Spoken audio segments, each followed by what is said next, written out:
악플은 피할 수 없다라는 사실을 인지하는 겁니다. 그들의 어떤 반응을 합리화시키자는 게 아니라 그들의 존재 자체가 피할 수 없다는 것을 인정하자는 것이죠. 이 10만 개 넘는 댓글에 안 좋은 댓글이 달린 게 당연한데 거기에 대해서 너무 심각하게 받아들일 필요가 없다는 얘기입니다. 세상은 여러분에게 생각보다 관심이 없다. 이거를 제가 굳이 왜 말하냐면 여러분들이 받고 있는 그런 이 신경씀에 대해서 너무 많이 의식을 할 필요가 없다는 거예요. 너무 댓글 하나하나에 일희일비 하지 말라고 말씀드리고 싶어요. 조금 더 과감하게 그들의 의견 하나하나에 휘둘리지 말고 앞으로 나아가시면 좋다라고 말씀을 드립니다. 안녕하세요. K 인플루언서 그리고 한국 문화를 사랑해주시는 여러분, 영상 제작자 솔파입니다. 드디어 마지막 강의, 이번 10강에서는 크리에이터를 위한 멘탈 관리 방법에 대해서 말해보겠습니다. 여러분들이 영상을 만들어서 유튜브에 업로드를 하게 되면 많은 사람들에게 노출이 되고 사람들의 관심을 받게 됩니다. 문제는 이 관심이 양날의 검이 될 수가 있다는 거죠. 특히 악플과 같이 날선 말들은 많은 크리에이터분들이 크리에이터로서 활동을 해나가는데 상당히 좀 힘든 요인이 되기도 합니다. 제가 계속 강의 때마다 말씀드리는 것처럼 저는 영상 제작자이고 때문에 이렇게 얼굴을 직접 내놓고 유튜버로서 활동하시는 분들보다는 댓글에 시달리지는 않아요. 어떻게 보면 마음 편한 사람일 수도 있는데 그래서 제가 감히 그분들이 그 댓글에 대해서 얼마나 힘들지 예상할 수는 없지만 아무래도 제가 만드는 영상들은 1000만 뷰가 넘을 때가 종종 있고 보통 수백만 뷰가 나오는 영상이다 보니까 정말 별의별 댓글들이 다 달립니다. 그리고 저가 제작자로서 어느 정도 아이덴티티가 있기 때문에 분명히 저에 대한 악성 댓글도 종종 보이기도 합니다. 저도 사람인지라 가끔 그런 악성 댓글들을 보면서 상처를 받기도 해요. 그래서 저도 수년 동안 영상을 만들면서 정말 많은 댓글들을 받고 그 댓글들을 보면서 상처도 받았고 제 나름대로 멘탈 관리하기 위해서 여러 가지 방법을 시도해봤는데 저의 경험을 토대로 여러분들이 앞으로 크리에이터 활동을 이어나갈 때 악플들을 대하는 그런 멘탈 관리 방법에 대해서 제 팁을 말씀드리겠습니다. 제가 익힌 멘탈 관리법인데요. 첫 번째, 악플은 피할 수 없다라는 사실을 인지하는 겁니다. 정말 이 세상에 다양한 사람들이 있고 중요한 건 우리가 그걸 인정하자는 거죠. 우리가 흔히 말하는 다양성, 정말 세상에는 추한 면도 있고 사람들의 말들과 댓글 역시 마찬가지라고 생각해요. 그들의 어떤 반응을 합리화시키자는 게 아니라 그들의 존재 자체가 피할 수 없다는 것을 인정하자는 것이죠. 제 영상이 댓글이 많이 달리면 영상 하나에 댓글 10만 개가 넘을 때도 종종 있는데 과연 이 10만 개 댓글 중에서 비정상적인 댓글이 하나도 없을까? 오히려 그 10만 개의 댓글이 다 정상적이면 좀 소름 돋지 않나요? 좀 너무 세상이 오히려 그럼 좀 이상하지 않을까? 이 10만 개 넘는 댓글에 안 좋은 댓글이 달린 게 당연한데 거기에 대해서 너무 심각하게 받아들일 필요가 없다는 얘기입니다. 제가 옛날에는 이 악플을 다는 사람들이 바뀌어야 된다고 생각을 했어요. 근데 어느 순간 제가 수년간 영상을 만들면서 느끼는 게 이거는 피할 수가 없구나 라는 생각을 어느 순간 하게 됐습니다.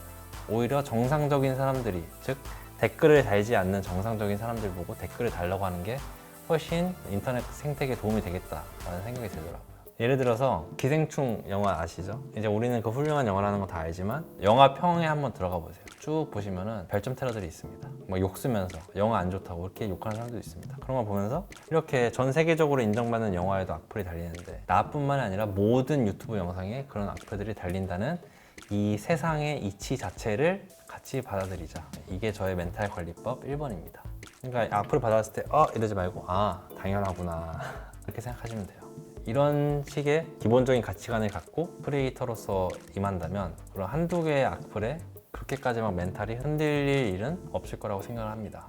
그리고 두 번째, 제 관리 팁은 세상은 여러분에게 생각보다 관심이 없다. 가끔 저도 영상을 만들다 보면은 처음에는 막 몇백만 뷰 나오고 1000만 뷰 나오고 이러면은 뭔가 바뀌는 줄 알았어요. 왜냐면 살면서 이렇게까지 많은 사람들이 내가 어떤 만든 거에 대해서 관심을 가져본 적이 없으니까. 근데 아무것도 바뀌지 않더라고요. 예를 들어서 한국 같은 경우는 그 사과하는 영상이 굉장히 자주 올라오는데 유튜브에 한번 죄송합니다를 한번 쳐보세요. 한국말로. 그러면은 검은색 썸네일로 사과하는 영상들이 쫙 뜹니다.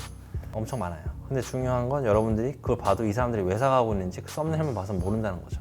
정말로 기사에 나올 만큼 규모가 큰 크리에이터의 사안이 큰 일이 아니라면 여러분은 아마 대부분 모를 거예요. 하지만 여러분들이 그들에게 조금만 감정이입을 해본다면 그들이 그렇게 영상을 올리기까지 얼마나 시청자들과 혹은 그들의 커뮤니티 내부에서 얼마나 많은 논란이 있었고 크리에이터가 얼마나 마음고생을 했을까를 생각을 해본다면 그게 엄청 가벼운 일은 아니죠.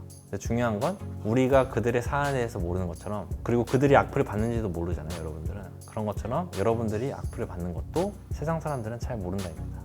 이거를 제가 굳이 왜 말하냐면, 여러분들이 받고 있는 그런 이 신경 씀에 대해서 너무 많이 의식을 할 필요가 없다는 거예요. 여러분들 살다 보면은 정말로 그런 창피한 순간들이 한 번씩 있을 거예요.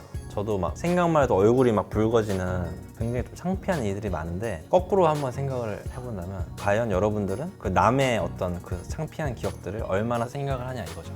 우리는 보통 나의 창피한 기억들은 끊임없이 되새김질하지만, 반대로 그 사람들은 여러분들의 창피한 기억을 떠올리지 않습니다. 여러분들이나 저도 마찬가지로 내 일 말고는 남의 일에 크게 관심이 없어요. 이렇게 제가 말하는 이유가 뭐냐면, 제가 악플을 볼 때 처음에는 이거를 다른 사람이 봤을 때 어떤 생각을 할까, 이런 게 좀 신경이 쓰이더라고요. 마치 내가 창피한 일을 했을 때 다른 사람들이 이거 어떻게 생각할까를 신경 썼던 것처럼. 근데 거꾸로 생각해보면 그 유튜브 크리에이터라면 누구나 그런 악플들을 받고 있는데 우리는 그들에 대해서 크게 생각하지 않는다.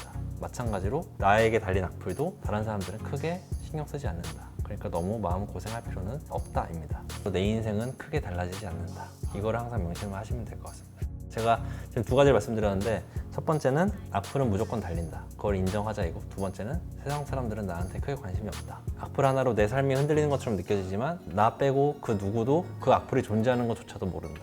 이 두 가지입니다. 근데 물론 여러분들이 뭐 크리에이터 생활을 하다가 정말 사안이 큰, 한도 초과의 사람들이 관심을 가질 만큼 큰 이슈가 있다면 얘기는 달라지겠죠. 여러분들이 엄청 큰 잘못을 한다거나 엄청 큰 논란을 일으켜서 사람들이 과도하게 관심을 가진다면, 그거는 저는 아예 넥스트 레벨의 이야기라고 생각을 하고, 거기까지는 제가 겪어보지 못했기 때문에 제가 아는 선에서 말씀을 드렸고요. 어쨌든 제가 경험한 것들을 토대로 제 나름의 멘탈 관리 방법을 말씀드려 봤습니다.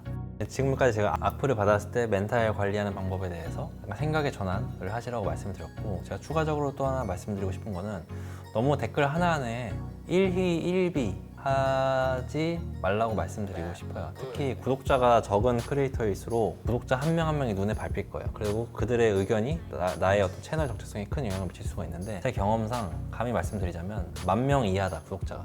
그럼 저는 구독자의 의견을 싹 다 무시하고 새로운 컨텐츠를 만들어도 된다고 생각을 합니다. 왜냐면 제 채널에도 구독자 수가 10,000명 이하일 때가 있었을 거 아니에요. 그러면은 댓글 다는 사람들도 정해져 있고 그들의 의견이 굉장히 크게 다가오지만, 100만 명의 구독자가 넘기 시작하면은 이제 계속 랜덤한 사람들밖에 안 보여요. 근데 만약 10,000명 이하인데 컨텐츠를 바꿨어. 그러면 이제 댓글 달릴 거예요. 예전이 더 나아요. 저는 이게 더 좋아요. 구독자가 쏟아질수록 그 사람들이 여러분들 채널에 권력을 행사하고 싶어요. 그게 왜냐면 닿으니까, 그게 보이니까. 댓글이 몇십 개밖에 안 되면 내 댓글이 보이니까. 그 사람들 의식적으로 내가 이 채널을 좌지우지할 거야 이게 아니라 그냥 무의식적으로 아는 거죠. 내가 댓글 썼을 때 이걸 보겠구나 알기 때문에 그들은 조금 더 직접적인 요구를 할 수가 있어요. 그리고 여러분은 구독자 수가 적기 때문에 이 사람들을 잃으면 안 돼 라는 생각으로 그들의 의견에 좌지우지 될 수가 있는데, 제가 말씀드린 거는 10,000명 이하라면 그냥 싹 다 무시해라. 이렇게 과격한 표현을 써도 될지 모르겠지만, 여러분들이 유튜브 크리에이터를 할 때 목표가 구독자 수 10,000명은 아닐 거라고 생각을 해요. 최소 한 10만 명 정도 될 텐데, 10만 명이 목표점이라고 생각했을 때 지금 당장 구독자 1,000명을 막 보존하기 위해서 그들의 의견 하나하나,